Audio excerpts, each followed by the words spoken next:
C'est un secret encore bien gardé sous les serres de Cédric. La Sarracenia, c'est elle, une plante carnivore originaire des États-Unis.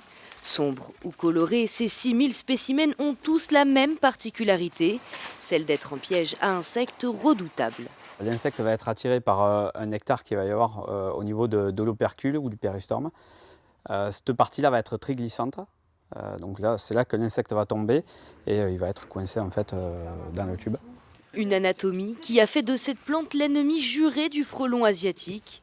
Les scientifiques ont observé que ce nectar du glucose combiné à des phéromones n'attire que certains insectes. Donc là, il y a des captures en fait sur les 3/4 du piège.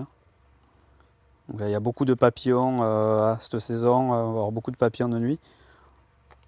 Il y a pas mal de guêpes aussi en début de saison, des mouches, des frelons asiatiques aussi. Opérationnelles jusqu'aux premières gelées, ces plantes résistent même à la chaleur. Sa seule demande, avoir en permanence les pieds dans l'eau.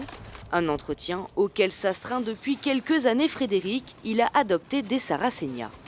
À la base, c'est quand même une passion, oui. Les formes des pièges, les couleurs, c'est une véritable passion, quoi. C'est ça qui m'a attiré avant tout, avant d'en faire un anti-moustique ou quoi que ce soit. Ces plantes ne sont pour autant pas miraculeuses. Elles ne consomment qu'une cinquantaine d'insectes par tube.